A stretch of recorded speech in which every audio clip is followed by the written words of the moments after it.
Meu nome é William Oliveira e a verdade é que nem todo mundo vai faturar 1 milhão com seu e-commerce. Meu nome é Marcelo Paiva e como sua mãe te dizia, você não é todo mundo. E agora, vai faturar ou não vai? Vai descobrir Eis a nesse questão. episódio, né? E aí, Felipe? E aí, que meu nome é Felipe Olivoto e pilares atemporais sempre serão melhores do que hackezinhos e tendências passageiras.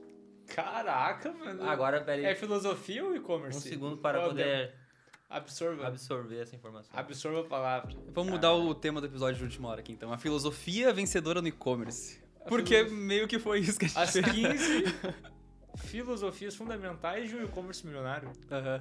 Ó. Já era o nome mudando aí, ó. É um show de bola. Então tá, Felipe, esse aqui tu que vai conduzir. Qual que é a ideia?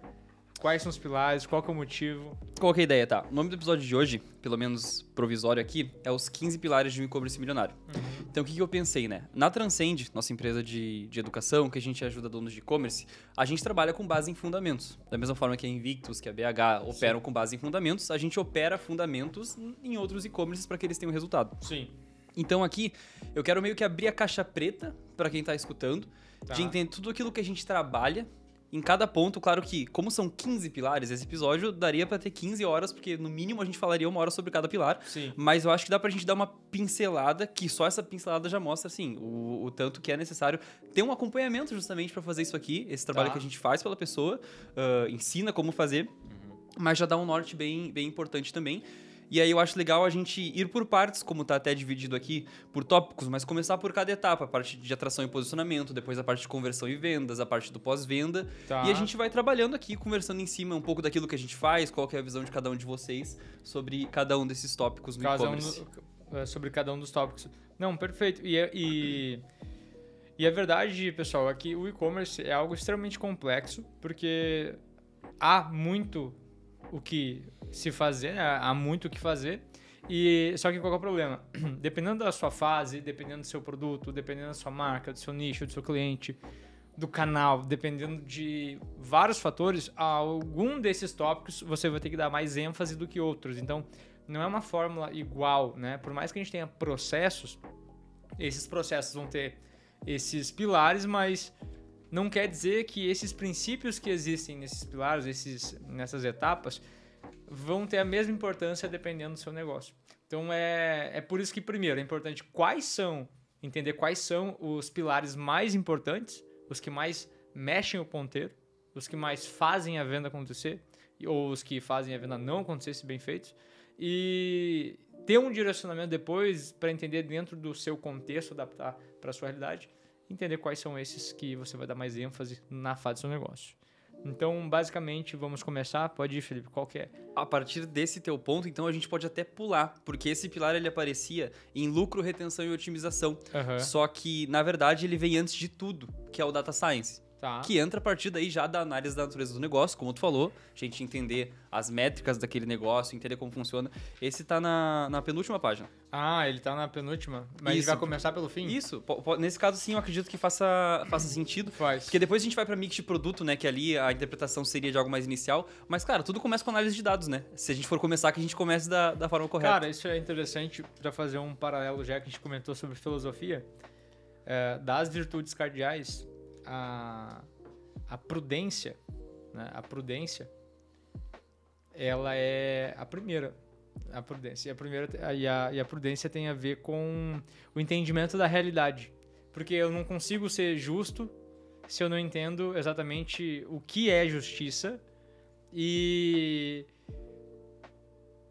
o viés moral do ato que é feito. Por exemplo, eu posso agora... vamos dar um exemplo aqui. Eu posso, do nada, gritar contigo por algum motivo. O fato de gritar, a gente pensa que, é errado, né? Gritar com alguém.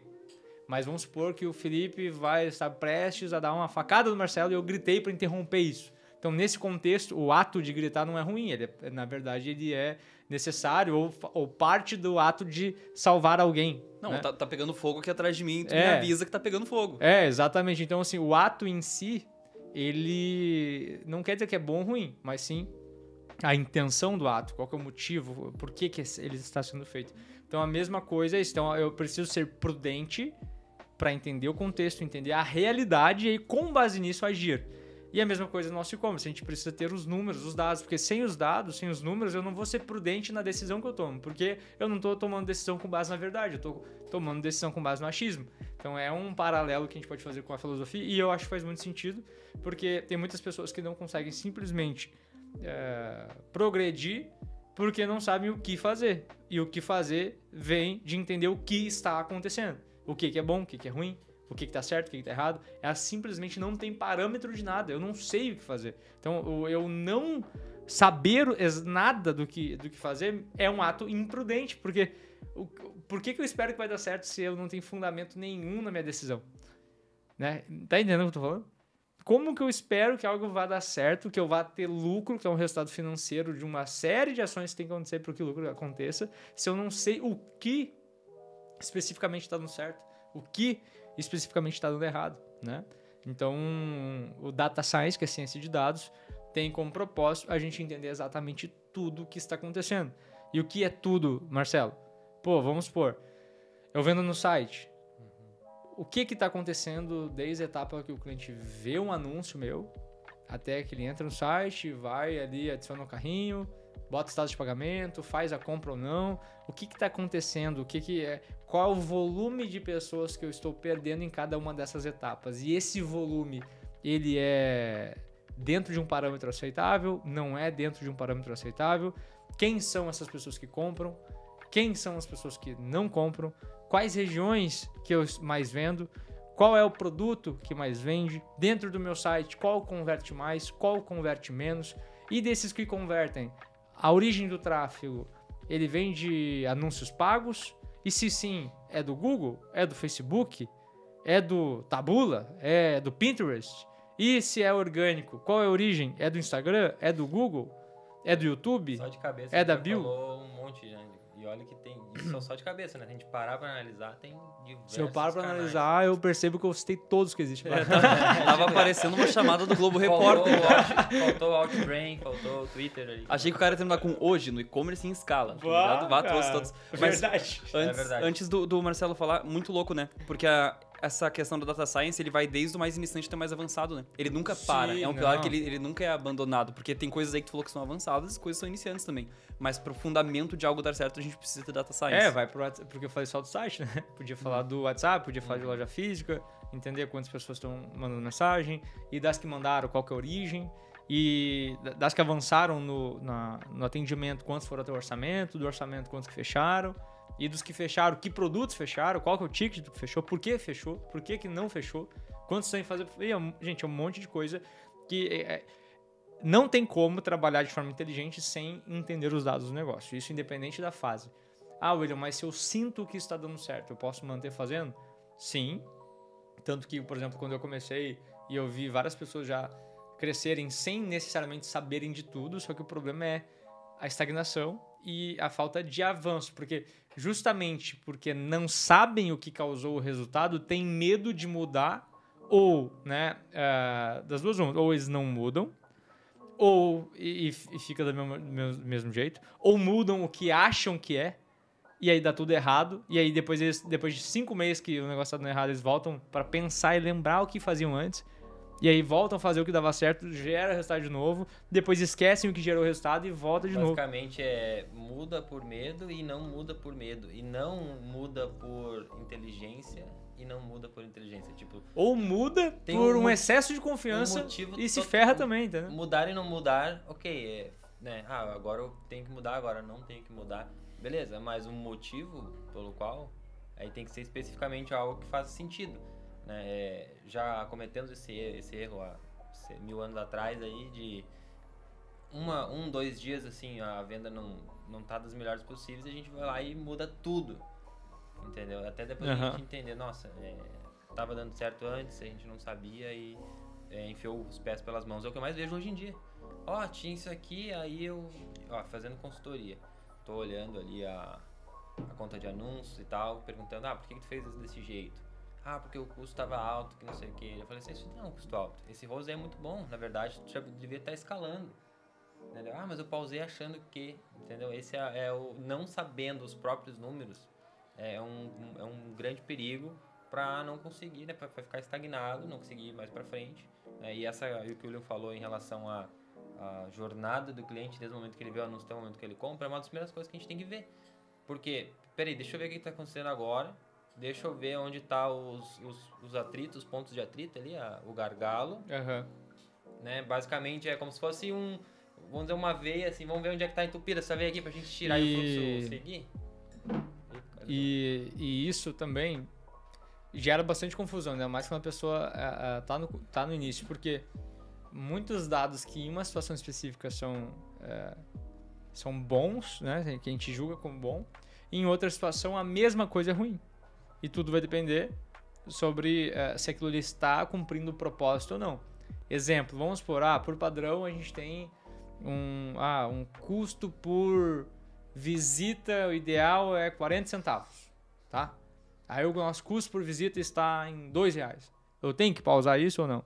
Não necessariamente, porque se é um custo mais caro e ele tem uma taxa de conversão extremamente superior, que faz com que o meu custo de aquisição de uma nova venda fique barato, ainda assim eu pagando mais caro pela visita ou pela mensagem, compensa eu continuar pagando isso, porque no fim o custo para fazer a venda está dentro do que eu aceito pagar ou até mesmo lucrativo.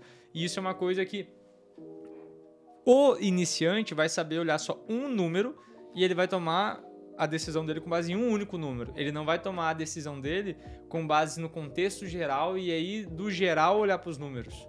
E isso é uma coisa que a maioria erra e por isso que travam criativos que são bons, por isso que travam produtos que são bons, porque aparentemente estão ruins. É muita informação na internet, tem diversos locais onde a gente pode, né, aprender coisas. E o que acontece? Isso que o William falou, a gente não pode tomar decisão com base em métricas secundárias, que seriam o custo por sessão, né, o custo por uma visita dentro do site. Se a taxa de conversão, por exemplo, ou o custo pela compra, ele está saudável, né? Meu custo por visita está R$2, porém minha taxa de conversão está 2%, meu custo por compra está, sei lá, R$25 e meu rosto está 8. Tá, mas o meu custo por sessão está 2, eu vou pausar, tá muito caro. Jamais, entendeu? A decisão tem que ser tomada com base na métrica principal que eu tô buscando, que é a venda. Agora, tá, mas meu custo por sessão não tá caro? Tá, então eu vou deixar rodando. Sim, porém, o que tu vai ter que fazer? Agora vai ter que fazer otimizações, né, para melhorar esse custo e não pausar o que tá dando certo. Exato. As métricas secundárias, elas impactam nas principais, e as principais que são fatores decisivos para tomada de decisão. É isso. Exatamente. E aí tem esse jogo, né? De entender, quando que eu mantenho um indicador mediano sem pausá-lo enquanto eu vou na busca de indicadores melhores. Então tem todo esse jogo que geralmente um cara iniciante ou que não entende não vai conseguir fazer. Mas eu acho que já deu para ter uma noção da importância do Data Science. Né? Não, tá ótimo. É muito profundo e também algo que vocês estavam falando, né? Sobre não saber o que dá certo, te torna muito refém também das sazonalidades, né? No futebol tem um exemplo perfeito que a gente fala que é o time que vence, mas não convence. Ou é o time que, às vezes, pior que o time que não sabe por que perde, é o que não sabe por que ganha. O time não sabe como que ganhou aquela partida, porque tu vê que quando ele pegar um adversário maior, ele vai perder, entendeu? Ele é insustentável. Então, acho que esse é um exemplo bem prático, assim, que dá pra gente imaginar. E tem também a situação onde que tu pode até ganhar, mas não na diferença que poderia ser com base nos recursos que tu tem.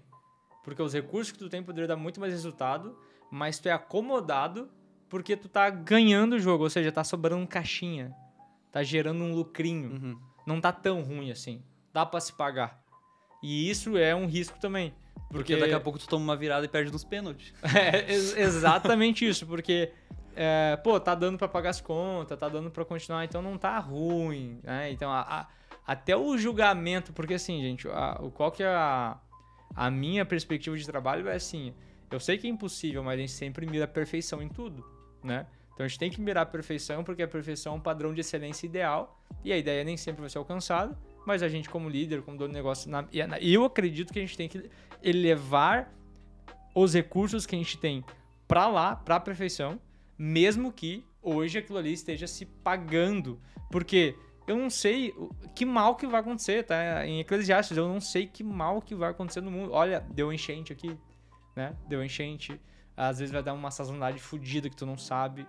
E às vezes essa falta de retorno essa falta de caixa, por exemplo, que te deu numa época ruim, é o que faria o teu negócio sobreviver e continuar crescendo ao longo do tempo, apesar dessa fase ruim.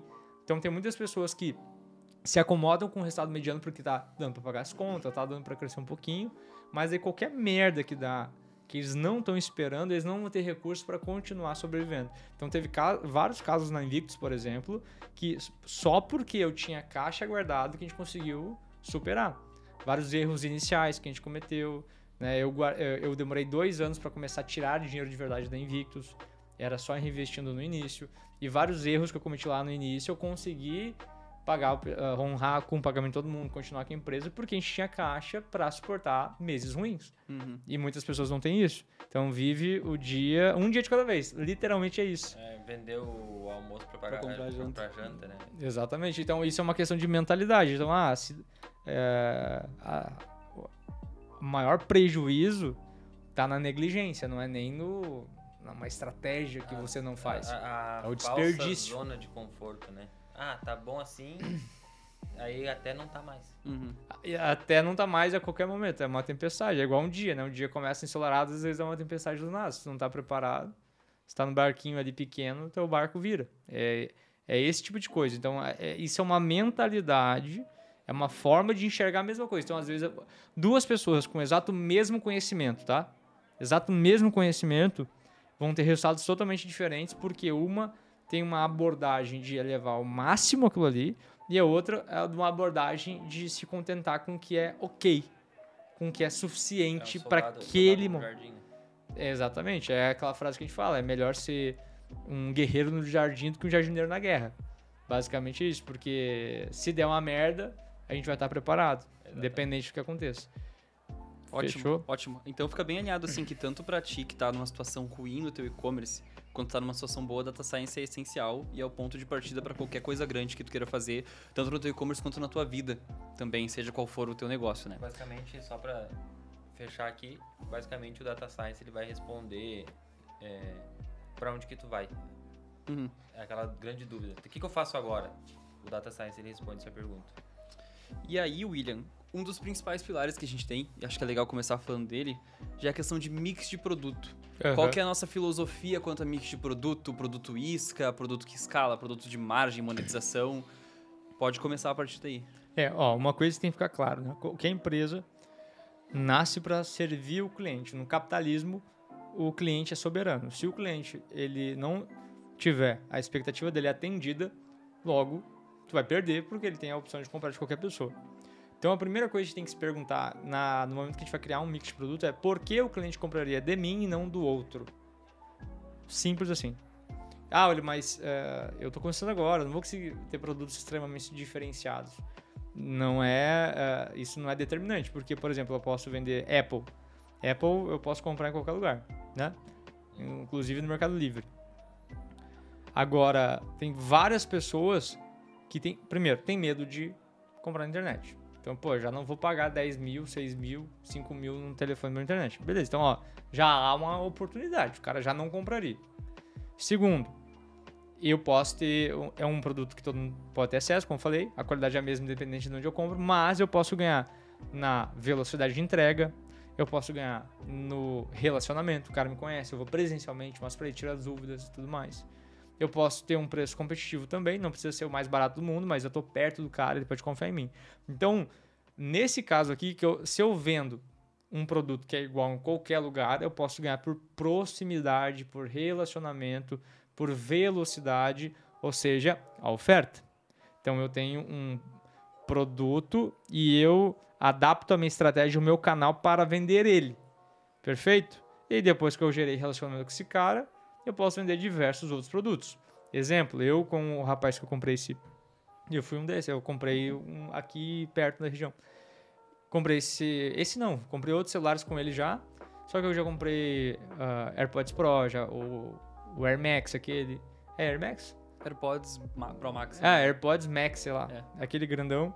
Comprei MacBook, comprei iMac, indiquei pessoa, um monte com um único produto. Então, ele já tem um mix de produto baseado na Apple. Então, meio que fica fácil. Só que, né, se eu tenho outro tipo de nicho, qualquer um que seja, eu vou ter que ter os produtos de aquisição que vão fazer com que o cliente me conheça. Geralmente são produtos com ticket médio mais barato, tá? Mas depende, porque se o teu mais barato for R$800, ok, né? Depende do produto, depende do negócio. Só que vai ter que ter produtos de aquisição e produtos de retenção e monetização. Então é essa a perspectiva. Os de aquisição que vão te dar um custo menor para a venda ou um custo saudável para a venda, mesmo que não seja tão menor, e outro para ir ampliando. Exemplo que eu uso bastante, Insider, camiseta preta, beleza, mais básica deles, não é muito barata, mas é básico, e depois vai ter variações de cores, vai ter roupa de baixo, vai ter meia, vai ter um monte de outro, vai ter agora social, tem um monte de coisa que você pode vender para esse cara. Então o jogo é eu escolher um mix, ou seja, produtos que fazem sentido para o cara comprar de mim, para me conhecer e depois para a gente aumentar o leque. Essa que é a perspectiva. E aí o que vai nos falar isso é eu oferecer e o cliente comprar. Como que eu sei? Tu vai ter que botar, óbvio, faz uma pesquisa de mercado, entende os teus concorrentes, entende as brechas que tu encontra, tu vai ter que colocar no mercado e vai ter que ver o comportamento. Eu não consigo adivinhar, né? Muitas coisas que a gente descobre fazendo. Então a gente vai ter que fazer e aí, com base no Data Science, eu entendo o que está acontecendo e com base no que está acontecendo, eu vou potencializando isso. Esse que é o jogo. Eu ia falar que agora o exemplo tem que ser a Minimal, né? Depois de falar da Insider. Ah, sim. Mas só de brincadeira. Esse primeiro pilar de mix de produto, ele tá muito atrelado já ao segundo que a gente ia falar, né? Que é a oferta. Porque um retroalimenta o outro. No teu exemplo deixou claro, né? A gente trabalha o mix de produto já pensando na oferta.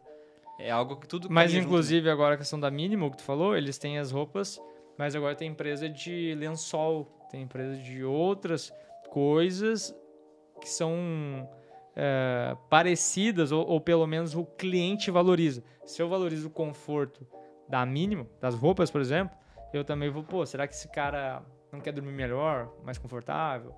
É a mesma vibe, entendeu?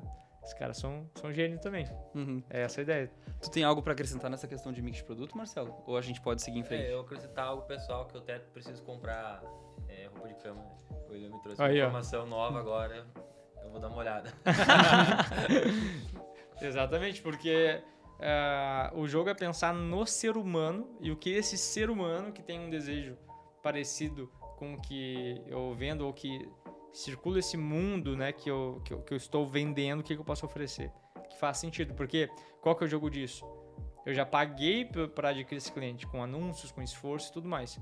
E agora, com um bom relacionamento, eu continuo vendendo para esse cara de novo outras coisas sem esse custo tão alto de aquisição. É um ecossistema, né? Igual a gente da Transcend. Tem tanto o curso para quem está começando agora, para entender como que começa aí para quem escala, ou também para quem quer faturar. Isso, e a gente tem também formas de serviço. A gente tem a parte dos cursos, a gente tem a parte de consultorias, a gente tem a parte de mentoria, a gente tem a parte de assessoria que a gente faz por você em todos esses tópicos que a gente fala aqui. Então, até as formas que a pessoa pode consumir os nossos serviços são diferentes dependendo da situação específica da pessoa. Exatamente. Mas tudo dentro de um mesmo tópico, né? Tudo até de um quem mesmo já tópico. tem gestor de tráfego pode ter um dos nossos serviços que é, por exemplo, consultoria. Aí vai ter consultoria, pode desenvolver o próprio time. Ainda mais, exato. Porque a verdade é que a maioria das pessoas também não são boas. Ser um gestor não quer dizer que tu seja excelente. E se tu não é excelente, quer dizer que tu tá perdendo dinheiro. Basicamente é isso. Sempre tem como melhorar. Exato. Então, mesmo que você, às vezes, já tenha alguém fazendo por você pode nos contratar para desenvolver essa pessoa e depois ela levar esse conhecimento para dentro do seu negócio e, né, sem precisar pagar. Eu já fiz muito isso. Tem gente, prefiro ter aqui gestor da casa. Não, beleza. Ele pode estudar com a gente. Exato. Pode ensinar ele. Perfeito. Eu quero aproveitar o gancho, William, para a gente falar de oferta, então, mesmo que a gente já tenha passado um pouco por cima disso no mix de produto, mas qual que é a filosofia que tu traz nessa questão de montar a oferta, então? Já pensando no mix de produto, pensando no cliente, qual que é a tua visão sobre isso? A oferta tem um cara que eu gosto bastante, que é o Alex Hormozzi, que tem até um livro sobre isso. A ideia da oferta é tu fazer o cliente ter É o aumento da probabilidade de sucesso com o teu produto com o menor esforço possível. De novo, aumento da probabilidade de sucesso com o menor esforço / risco possível, né? Então, por exemplo, é muito mais conveniente para mim comprar, por exemplo, um iPhone de alguém que vai lá no meu escritório, me mostre tudo e depois eu pague pro cara, do que eu ter que ir no Mercado Livre ou em qualquer outro site, botar os meus dados de pagamento, fazer a compra, esperar um dia. Às vezes fica comparando o preço também. Tem que comparar, tem é que muito ver esforço. se é confiança. É muito esforço para ter o mesmo resultado. Então, é mais conveniente para mim eu ter um WhatsApp de um cara que eu conheço, que eu confio, ele lá na minha empresa me mostra, depois eu pago e talvez ele até facilite a forma de eu pagar. É muito mais conveniente. Então, qual que é o sucesso? O sucesso é eu ter um iPhone novo. Agora tem duas formas. Eu vou ter o caminho 1. Ir no Mercado Livre. Às vezes minha conta não tá logada, porque eu não compro muito lá, por exemplo. Vou ter que logar na conta, vou ter que fazer reconhecimento facial, ver se o cartão de crédito está certo e tal, para ter esse resultado. Exemplo 2, eu tô com um cara ali que já comprei várias vezes, né? É o de relacionamento, ele já gerou esse relacionamento, eu mando um WhatsApp, marco o horário, ele vai lá em casa e me entrega o negócio. Ou no meu escritório. Muito mais fácil de ter o mesmo resultado. Exemplo 2 agora. Eu quero ter o shape dos sonhos. Quero ficar trincado. Tem duas formas. Eu posso ir na academia. Eu posso treinar lá 2 anos. Posso cuidar da minha dieta. Tudo mais, toda aquela história. Vencer a minha preguiça. Vencer a resistência que eu tenho a criar um hábito. Pra chegar no resultado. Preço baratinho. 60 pila por mês. 100 pila por mês. Né? Barato. Ou eu posso, a segunda forma, eu vou numa mesa de cirurgia e o cara desenha todo o meu corpo, só que agora eu vou pagar 30 mil reais. É um valor maior, só que o resultado encurta, o que eu ia demorar 2 anos, eu vou ter em 1 mês ali, contando com a recuperação, por exemplo.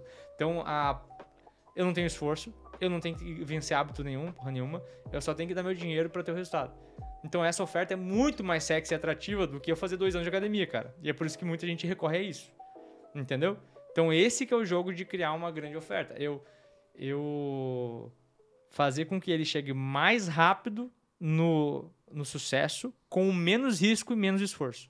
Então tem que pensar como na sua oferta você faz com que isso aconteça para o cliente. Frete grátis, parcelamento sem juros, depoimento, prova social, né? Esteticamente atrativo, gerar um desejo gigante para o cara querer ter esse sucesso, porque às vezes eu nem consigo gerar o desejo no cara, ele nem quer, então nem inicio, porque eu só vou considerar uma oferta boa, né, a questão de preço, a logística disso, se depois do desejo. Se nem tem o desejo, eu nem quero saber do teu... Mano, não quero nem saber quem tu é, entendeu? Eu quero... Então, por isso que a gente fala, a gente tem que gerar o desejo na pessoa, gerar credibilidade, quebrar suas objeções para que a pessoa converta. Então, esse que é o jogo, entendeu? Então, o jogo de constituir oferta é tirar fricção, é fazer ser fácil o cara comprar. Aí tu vai, agora vamos voltar. Qual que é a realidade brasileira?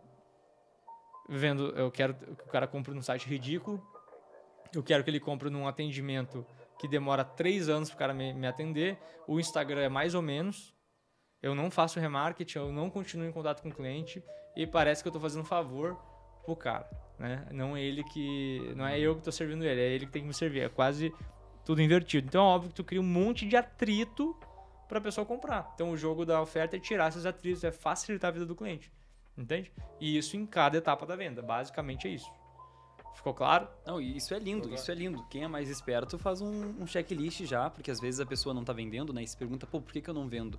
Só que às vezes...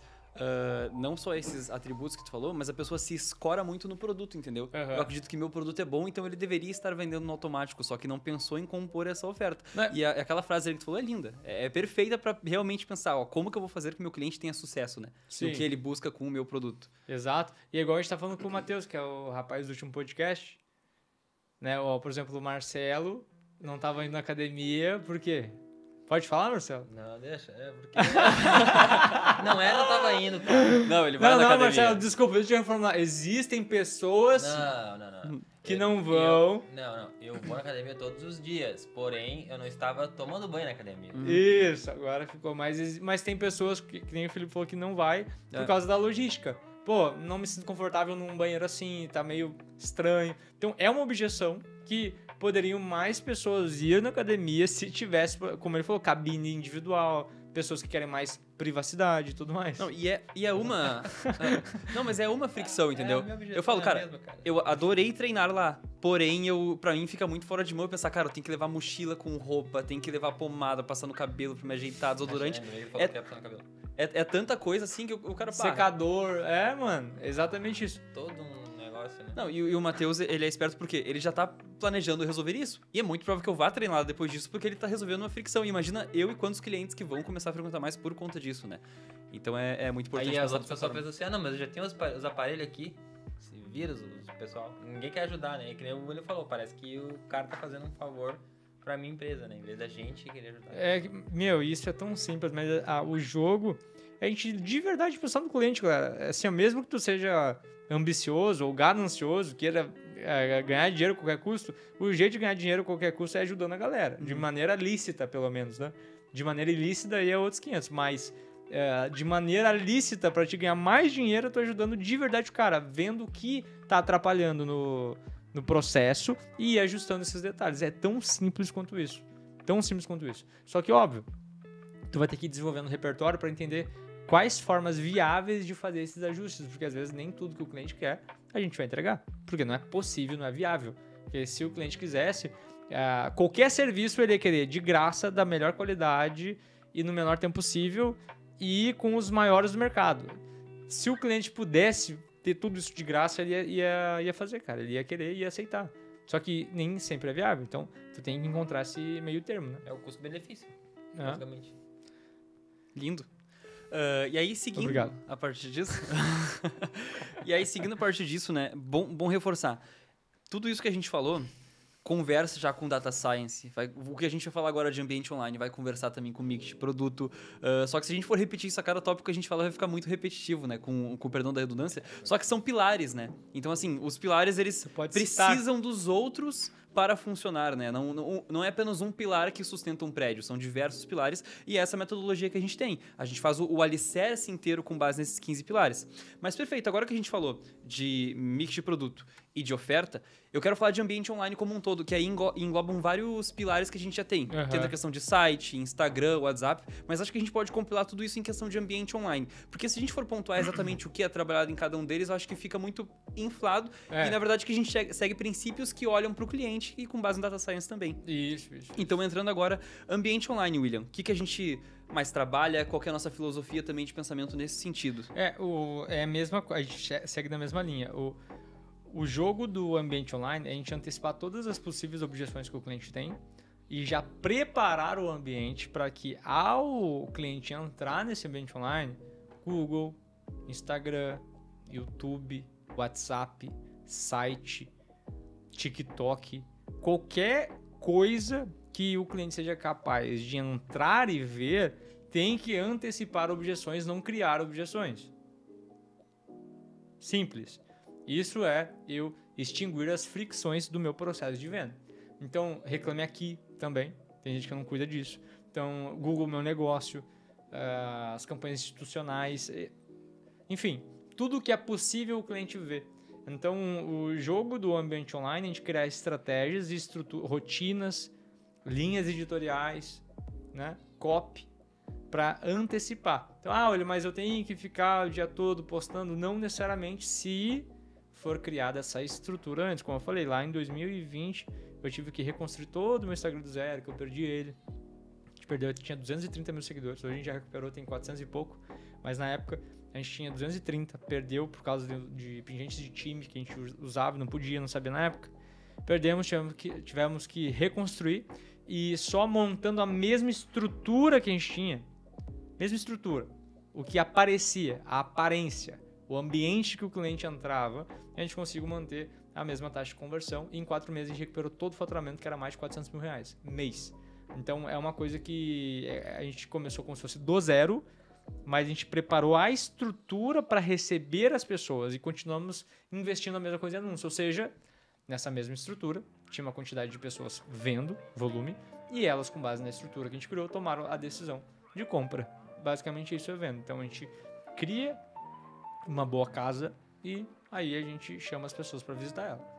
E se for muito bem, elas vão virar nossos amigos e vão continuar visitando lá várias vezes. Então, basicamente, é isso. É essa visão mais conceitual da coisa, né? E dentro de cada canal, a gente tem toda uma estratégia para deixar isso bem estruturadinho. Marcelo, tu como head da assessoria, que tá mais ali no campo de batalha, chamando a atenção do pessoal, o que tu vê como mais comum, tanto na filosofia quanto nos erros que as pessoas cometem nessa montagem de ambiente online? Porque muita gente olha, o Marcelo ele é o gestor de tráfego, então ele vai encher de gente aqui meu site vai vender. Só que com certeza tu dá o puxão de orelha ali, porque não é só isso, né? Tu precisa garantir que o negócio tá bom antes de mandar gente pra lá. A gestão de tráfego, ela vai até a gente mandar o cliente para dentro do site, né? Então é exatamente o que a gente faz. A gente faz a gestão, as pessoas que estão trafegando na internet, a gente faz essa gestão para que elas sejam direcionadas dentro do site. O que a gente precisa se preocupar é o tipo de pessoa, né, e o conteúdo, você vai conectar a pessoa, faz com que ela queira ou não entrar dentro do site. A partir do momento que ela entra dentro do site, a gestão de tráfego não tem mais controle. Aí entra a gestão de performance, né? Entra a parte do CRO e do UX. Né, a parte da experiência do usuário. Ali é a maior, é onde as pessoas mais pecam, entendeu? Porque é como se fosse a pessoa entrar na tua loja física e tá tudo bagunçado e ter, por exemplo, é que não tem como especificamente falar disso, mas por exemplo, tu quer comprar um tênis, aí só tem uma foto do tênis lá que tu tirou do celular em cima da bancada, mas por exemplo, tu quer ver todos os tamanhos, como que eu sei o tamanho desse tênis, entendeu? Tem uns sites que tem lá, se teu pé mede tantos centímetros, o teu número é 41. Eu falei, então vou comprar esse que eu quero, mas tem uns que não tem, aí eu não vou comprar porque eu fico com medo de chegar um tênis maior que o meu pé, ou até quantas fotos, eu não consigo ver os detalhes, eu não consigo pegar ele na mão e ver. Então basicamente a pessoa gostou do produto, ela entra no site e lá ela também precisa ser convencida a comprar, não é o anúncio que vai fazer, olha que bonito um tênis, vou comprar, não. Ela, que legal o tênis, deixa eu ver mais. E não tem mais, tem o básico do básico e o site é ruim e não tem... É o que a gente fala, né? Que cada etapa do funil tem o objetivo de vender a próxima. Então a gente quer que o cara continue caminhando no nosso ambiente online. E parte do princípio de eu antecipar todas as objeções do cliente, porque tudo que está impedindo ele comprar é uma objeção. Logo, eu tenho que ajustar para aumentar a minha taxa de conversão e vender mais. Se a gente ter essa lógica, vai ser muito mais fácil de entender, porque as pessoas elas sempre têm essa falta de clareza da finalidade das coisas. Então, quantas postagens, quantos stories, quantas fotos, quantos isso, quantos aqui, não. Tem que pensar quantas objeções que o cliente tem nessa fase e o que é necessário e útil para que ele não tenha mais. Simples assim, é quase trabalhar por demanda, né? Eu trabalho pela demanda que o cliente me gera, que é não tô vendo aqui a parte de trás do tênis, não tô vendo a parte de trás da roupa. Então, faça fotos com a parte de trás. Eu não tô conseguindo medir aqui. Então coloque uma tabela de medida. Meu frete não tá claro ou tá caro. Então pegue meios de transporte ali, logístico para ficar mais barato. Ou até mande pessoas para dentro do teu site que elas estão próximas da tua logística atual também. Que vai fazer com que fique mais barato. Não sei como tá o caimento dessa roupa. Posta conteúdos de pessoas usando aquela roupa. Como que fica no corpo? Eu não sei. O Venom querendo se manifestar aqui. Eu não sei, água com gás, ó. Não, eu deixei de tomar e ainda assim não tinha o problema sou eu. Eu não sei como que fica no corpo. Porque não tem foto no corpo daquela roupa. Como que fica no braço? Como que fica não sei o que? Então eu não vou comprar, Eu vou num site que... Aí às vezes a pessoa faz um anúncio... Eu gosto, entro no site e não tenho o que eu preciso, eu saio e vou procurar em outro. Aí ela faz outra pessoa vender. É verdade. É isso que acontece mesmo. Faz propaganda pros outros. Tu é topo de funil pro teu concorrente, né? Exatamente. O que acontece assim, um exercício mental bem legal assim, se eu fosse fazer tudo que o cliente quer, qual que seria o extremo, assim, o extremo? Por exemplo, o cara não tá conseguindo ver direito a roupa. O extremo seria eu levar lá a roupa pro cara, mandar ele provar antes de comprar na casa dele e depois, aí sim, ele ia decidir. Esse seria o extremo. É possível? É viável de fazer? Não, não é. Qual que seria um passo anterior? Eu ter uma modelo... eu não tinha nem pensado nisso aí. Eu tenho uma modelo ou várias de tamanhos diferentes, com circunferências diferentes, para gravar vídeos e tirar fotos para botar no site. Então, uma pessoa... Aí eu ia pegar uma pessoa na estatura média da brasileira, ou do brasileiro, dependendo do produto. Ou com o perfil do meu público. Ou com o perfil do meu público, para eles tentar ser o mais próximo da vida real possível para fazer isso. Tem até um software em alguns sites que tu tem um bonequinho lá e tu bota assim, qual o tamanho do teu Busto e tudo mais. Daí tu vai botando se o bonequinho vai se ficando do tamanho. Uhum. Com base nisso, teu número de roupa é tal. Já é. Não, e fala até, ó, vai ficar folgado aqui, na parte de baixo vai ficar justo e assim vai indo, né? É muito completo. Então se tu tivesse esse tipo de... É muito mentalidade de como usar os recursos que tem. Tu tentar ir ao máximo ao que é possível ser feito para fazer bem feito o teu trabalho, vai te dar mais ideias de como tu pode melhorar o que tu tá fazendo, né? Então, mas eu não tenho sistema, é caro. Pô, mas podia ter vários vídeos, podia ter várias fotos. Hoje, tu pode contratar vários influenciadores por um preço mínimo, com um perfil parecido com o teu cliente ideal. Às vezes influenciadores menores na tua cidade, o pessoal conhece. Dá pra fazer. Esse que é o jogo. Tudo que a gente tá falando aqui dá pra fazer de uma forma barata, sem muito custo. O jogo é mais a pessoa ter o desejo de fazer algo bem feito. Essa é a real. E por consequência vai vir um resultado acima da média também. Pra gente finalizar esse primeiro bloco, então, acho que a gente acabou falando de vários pilares já junto nisso, né? A gente pegou aqui o Data Science, que é o essencial para tudo isso que a gente falou. A gente tem o mix de produto, oferta, ambiente online, que entra site, Instagram, que a gente pode citar como exemplos de pilares. E também passamos por criação de conteúdo e anúncios já. Porque isso que a gente falou de exemplos que a gente pode fazer para quebrar a objeção, já entra nisso também.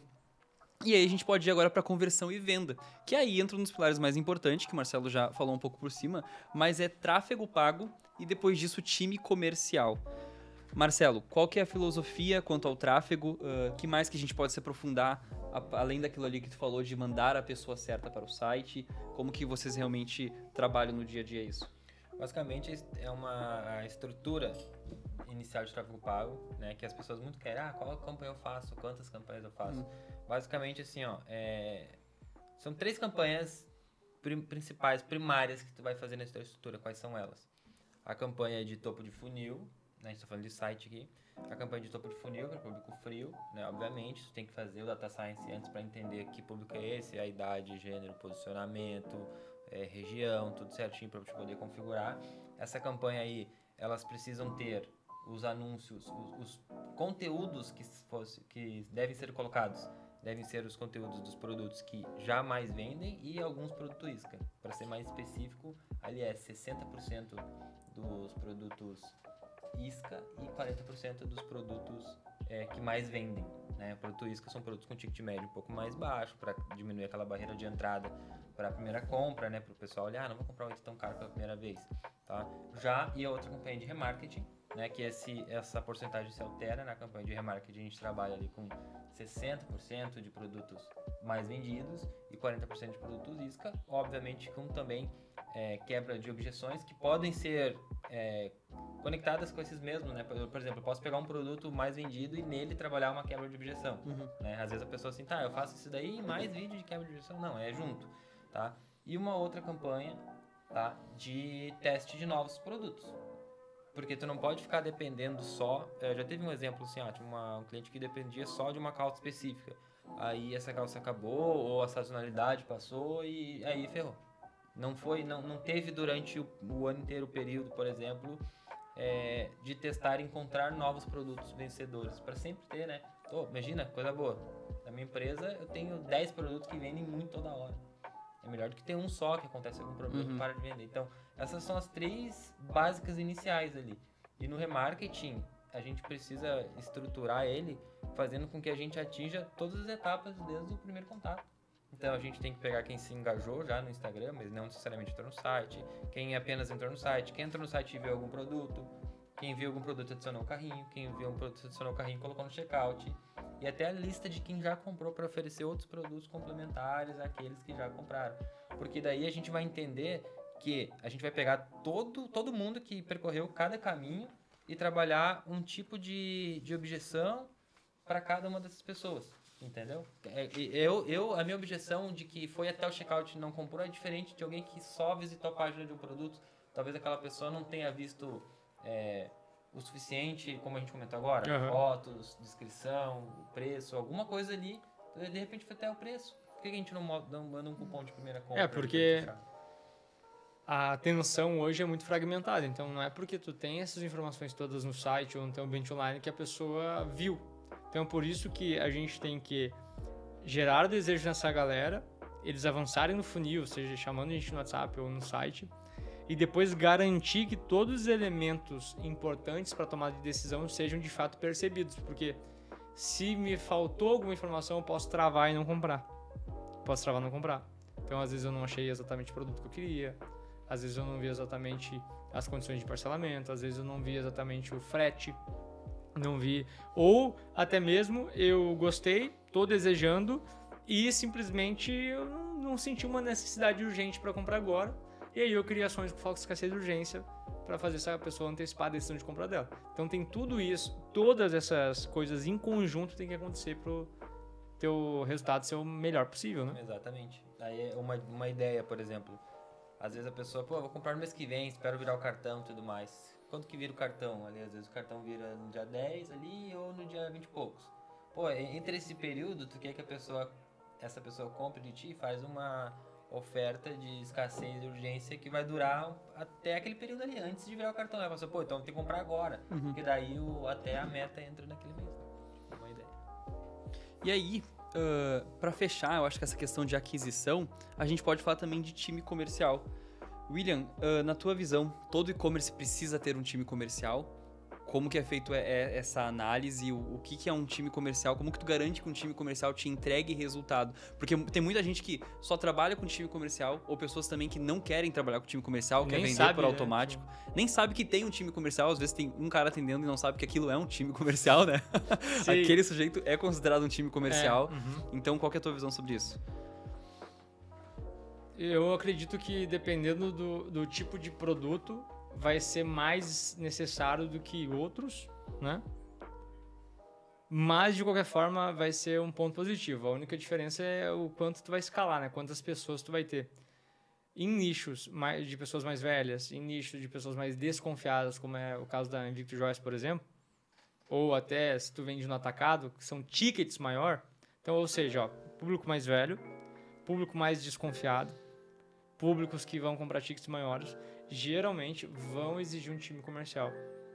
E time comercial, quando a gente fala isso, é quando tu estrutura um processo comercial que tu tem entendimento de um funil comercial, que vai vir das fases de atendimento, as fases de orçamento e fechamento. E cada uma dessas etapas vão ser estratégias diferentes para te conseguir conduzir esse cara até a venda, até, né, o follow-up de cada uma dessas etapas. Então, da fase de atendimento para a fase de orçamento, a gente vai ter uma forma de conduzir.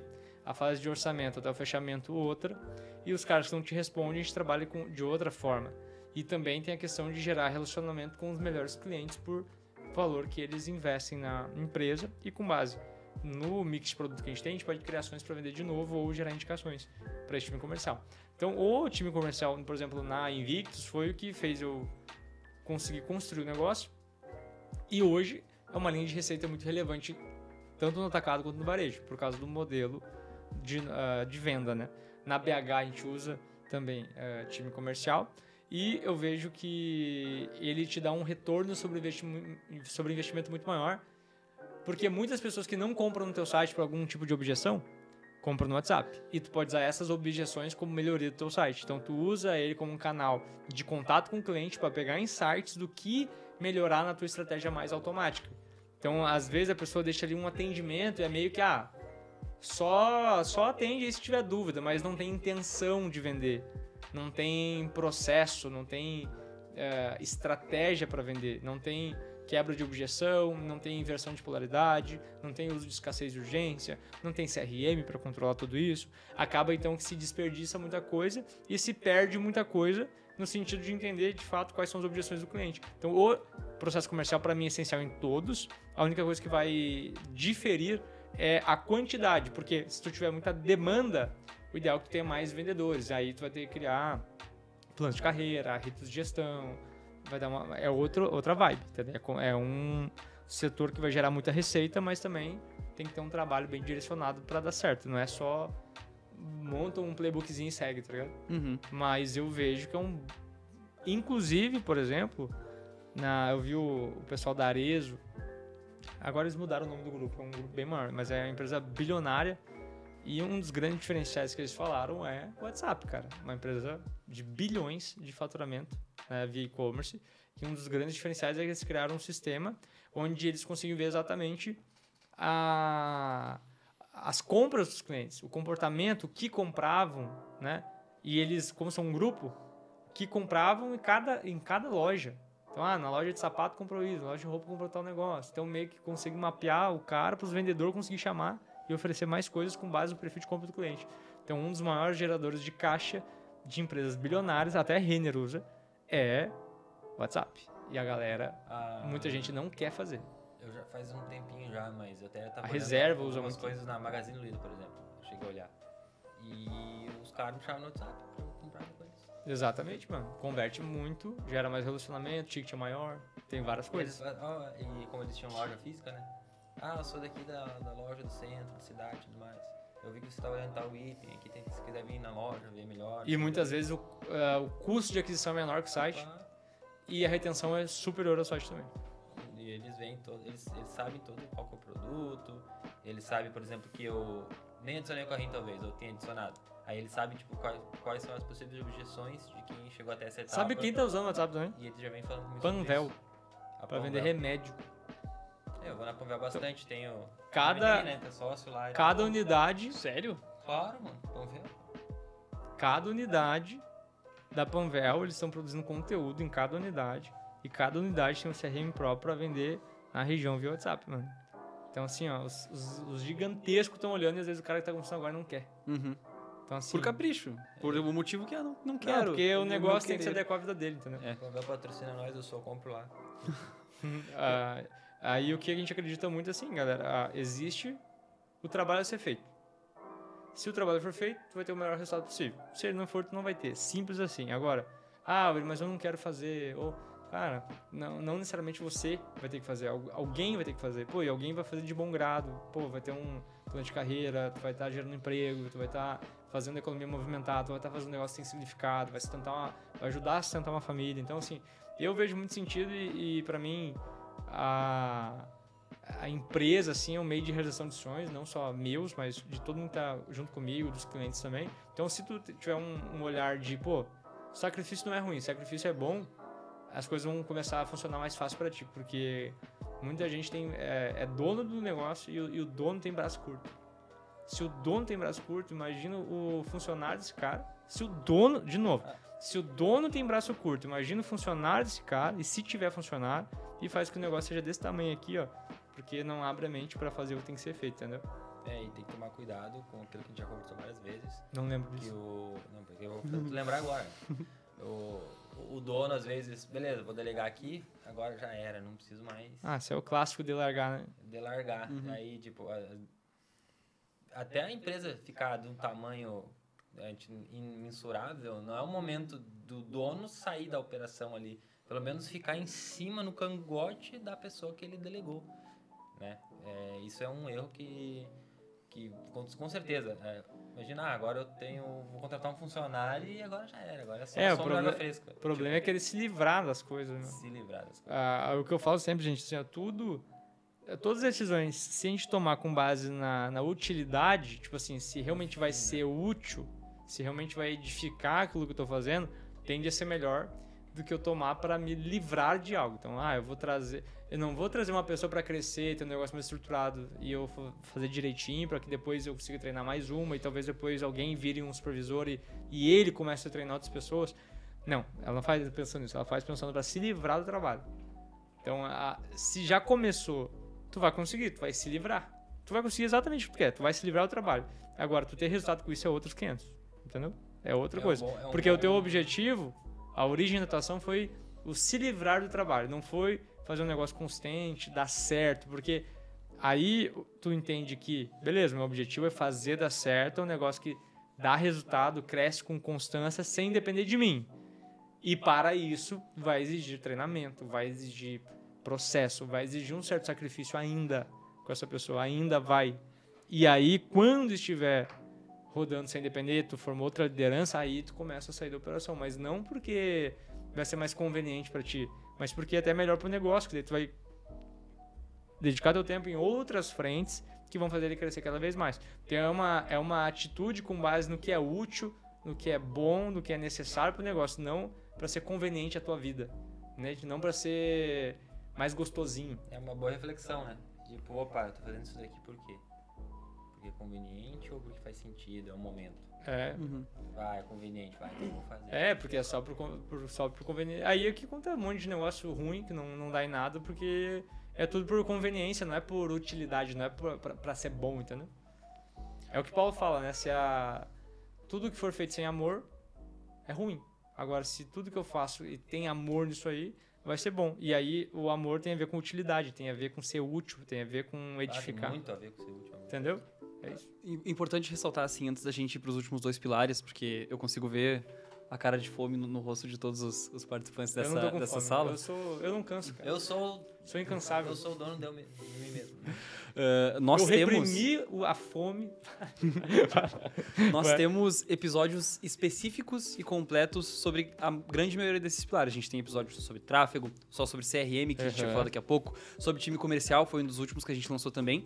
E eu recomendo fortemente que vocês assistam depois se quiserem se aprofundar, mas que também nós temos times completos e preparados para mostrar em reuniões para vocês como que cada um desses pilares se adequa ao e-commerce de vocês, como que a gente vai fazer esse trabalho, porque tudo que a gente falou aqui, a gente não tá falando ao vento assim, com certeza tu já pode ter criado um checklist do que tu vai executar, mas a gente pode fazer algo muito mais personalizado se tu tanto clicar no primeiro link da descrição, quanto escanear esse QR Code e agendar uma reunião, que é uma consultoria gratuita, um diagnóstico de plano de escala que a gente faz, um especialista do nosso time tira um tempo para fazer uma reunião contigo, analisar o teu negócio e mostrar como cada um desses pilares vai se adequar ao teu e-commerce e como que a gente pode escalar ele e fazer ele ter sucesso. Você pode ter pensado assim, poxa, Felipe, não fiz um checklist, não anotei, agora tenho que assistir tudo de novo? Sim.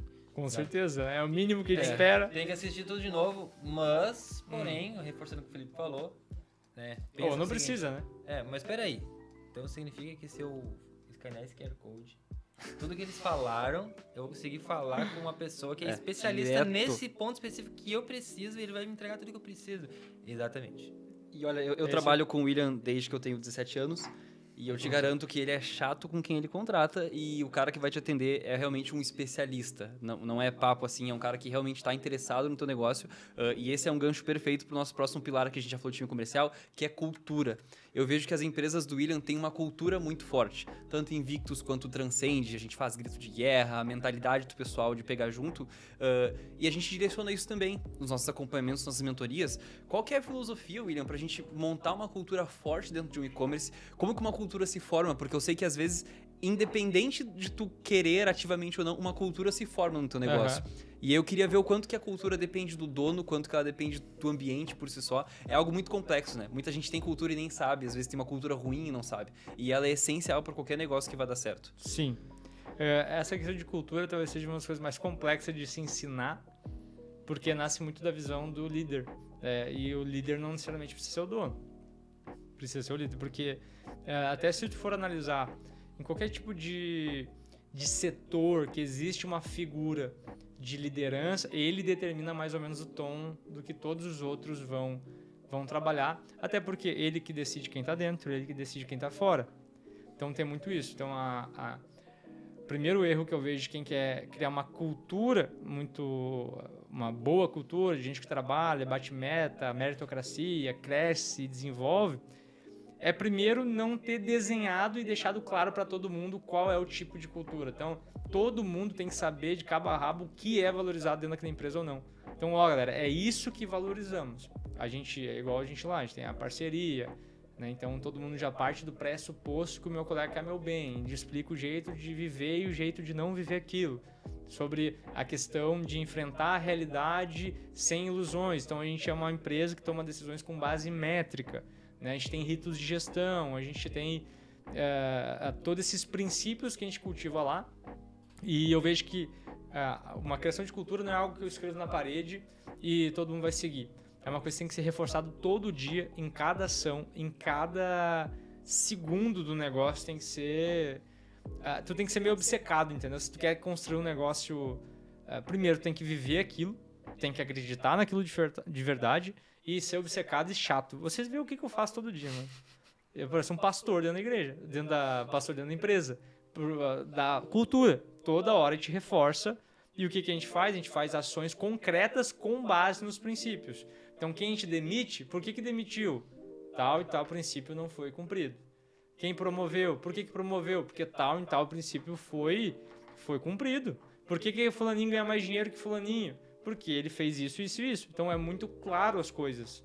Né? Por que uns crescem rápido? Por que uns não crescem? Por que uns ficam? Por que uns não ficam? E tudo isso é conversado e é uma coisa que é todo dia e é de líder para líder. Então, começa no dono, com certeza, porque aí a gente já está deixando de falar de... não, a gente não está falando mais de empresa que fatura 100 mil, 200 mil, 500 mil, já está falando de um negócio que vai começar a faturar dezenas de milhões ao ano.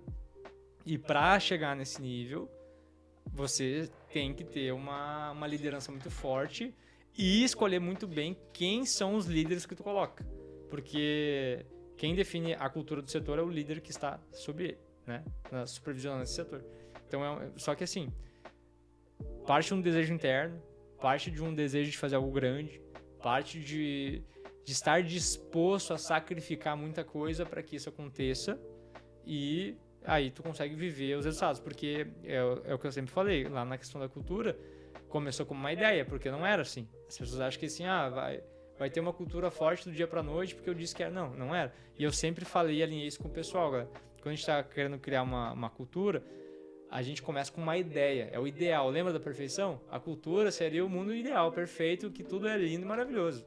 Só que nos primeiros dias que tu vai fazer, obviamente está muito longe de ser o ideal. Então sempre quando tu vai alinhar um tipo de valor, princípio e visão, é parte o que somos e parte o que seremos. E aí começar com a repetição, com as all hands que a gente tem todo mês, antes era quinzenal, com o dia a dia, os ritos de gestão que a gente tem, com a repetição, reforço, isso vai ficando cada vez mais concreto. Eu falo por vocês não viram exatamente isso acontecer? Começou com uma ideia meio, putz, mas será que isso aqui tá muito fora, nada a ver? E aí só que foi na repetição e foi acontecendo, né, com base. Até tava lendo hoje um livro do São Tomás de Aquino e ele fala assim que o começo de algo tende à consumação do fim. Que é tipo assim, quando eu começo algo, meio que é natural que aquilo ali tende à plenitude da conclusão daquilo. Então, por exemplo, só o ato de eu começar, eu já tô dando direção. É pra lá, pode ser que não seja, mas já começou a andar. Eu já tô como se eu estivesse rolando uma bolinha numa ladeira. Antes da bolinha estar ali, só tinha ladeira. Botei a bola, já tá mais perto. Se eu vou botar lá, já começa... É igual uma bola de neve. Começa pequenininho, o negócio vai aumentando e ganhando proporção. Mas é por causa do início e aí a gente reforça. A mesma coisa. É igual a igreja, cara. Montar cultura é igual a igreja, mano. A gente cultua, os mesmos versículos por milhares de anos e a gente precisa dos irmãos pra reforçar as ideias, um cobra o outro. É a mesma coisa, mano. E ninguém é perfeito, todo mundo sabe das falhas, mas a gente tem essa vulnerabilidade de falar, se eu tô rateando, me ajuda, e vice-versa. E a gente aceitar feedback e tudo mais. E lá na empresa, já chegou no nível, assim, principalmente dos líderes, assim, sabe? Se tu não... Chega a ficar com vergonha se tu não segue a cultura, os princípios, assim, sabe? Sim. Tipo, por exemplo, eu falo um negócio assim, daí, mas tal coisa. Daí a outra pessoa corrige com base na cultura. Aí, pior que é. É isso aí. E aí e vai se criando um senso de responsabilidade do cumprimento, porque a gente vê o impacto de não fazer. Como a gente trabalha com... A gente tem a clareza total que a gente trabalha com vidas aqui e sonhos dependem muitas vezes das coisas que a gente entrega. Eu gosto de trazer bastante impacto de fazer errado e fazer certo. Então, a gente sabe que a gente tem pessoas que, é o sonho delas e a gente está contribuindo no sustento da família da pessoa, na realização do sonho de uma casa, de um carro, de uma viagem. Pessoas que estão com problemas de saúde e o dinheiro do negócio aqui ajuda a ter uma vida mais confortável, mesmo com problema. Então, a gente tem esse tipo de clareza do impacto que é gerado, né? Isso tanto para o cliente quanto internamente. O fato de, se eu não estar fazendo o meu trabalho, não é demais, é só fazer o meu trabalho bem feito. Só de eu não fazer, eu impeço muitos sonhos de se realizarem e, como a gente falou também, de eu poder ajudar em momentos difíceis as pessoas que precisam. Que é o que o Jordan Peterson fala bastante, que um bom motivo pra gente querer melhorar na vida é evitar sofrimento desnecessário. E isso eu tenho muita clareza. Por que eu vou melhorar na vida? Por que eu vou fazer bem feito? Por que eu vou fazer excelência? Cara, se tu não tem grandes ambições, evita sofrimento desnecessário. Evita tua mãe tendo necessidade de tu não poder ajudar.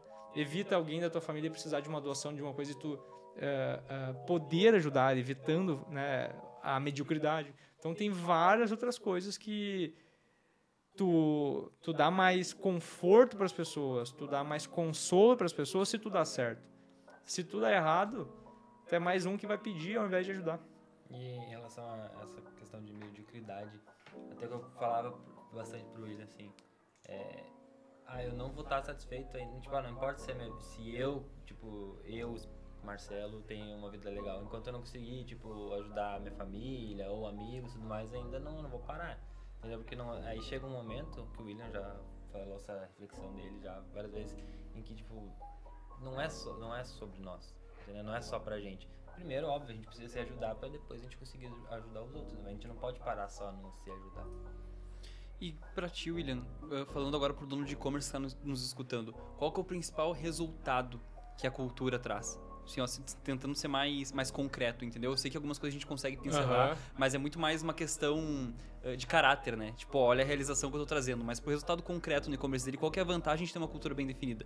Contratação, gestão... Não, a vantagem é que as coisas acontecem, simplesmente. Tipo, tu consegue tirar ideias e botar no mundo prático. Tem uma frase até bem conhecida que a cultura come o planejamento no café da manhã, algo que é nesse sentido, se eu não me engano, que é justamente isso. O que acontece muito assim, ó, tu tem um processo maravilhoso, tu tem um plano e uma estratégia maravilhosa, né? Mas as pessoas simplesmente não fazem. Basicamente isso. Então, uma cultura faz com que as pessoas façam as coisas. Basicamente, as coisas acontecem. Sabe aquela sensação assim, pô, por que tipo, quando eu faço... Fica bom, mas quando eu delego e a pessoa não consegue fazer bem, cara, por que isso acontece? A cultura resolve. Eu acho que isso é o mais relatable, né? Que o cara vai conseguir se identificar aquilo de, pô, que é a frase... a frase o gado só engorda com um olho do dono, né? A ideal da cultura é que não precise que o dono esteja olhando o tempo inteiro pro gado engordar. Mas sempre vai ter que dar uma bisoiada, né? Sempre vai ter que ficar ali, né? Nem que seja de canto de olho, né? Ainda mais dependendo da complexidade do que é vendido. Não precisa dormir lá no gado olhando, né? Mas tipo assim, vai ali dar uma olhada como é que tá, tá bom. Mas é isso, porque assim, basicamente as coisas acontecem, né? E isso já é motivo suficiente. A cultura faz as coisas acontecerem, sair do papel e ideias se tornam em execução e resultado. Basicamente isso. Esse é o início do corte, tá? Pra quem for tirar o corte depois aí, ó. A cultura que faz acontecer. Mas, gente, assim, nosso horário já praticamente estourou. A gente ainda teria o pilar de CRM pra falar. Mas a gente tem um episódio inteiro só sobre CRM, porque já abre um leque gigantesco de retenção e monetização. Pra quem não conhece a Transcend, isso é um pouco do trabalho que a gente faz, porque vai muito além disso. Eu reforço a questão da consultoria gratuita. Se o William quiser falar um pouco também sobre essa visão da consultoria gratuita, como que funciona, né? Entra aí, cara.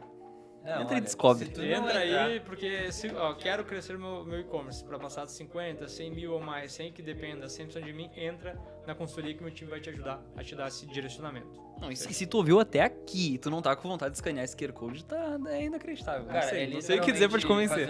Tá sem finalidade na vida. É só mexer um braço só, aí se tu não fizer isso aí, não sei. Fechou, gente. Alguém tem mais alguma coisa? Isso aí? Não, é isso aí. Tamo junto. Fechou. Tchau, gente. Brigadão. Até o próximo episódio. Tamo junto. Tchau.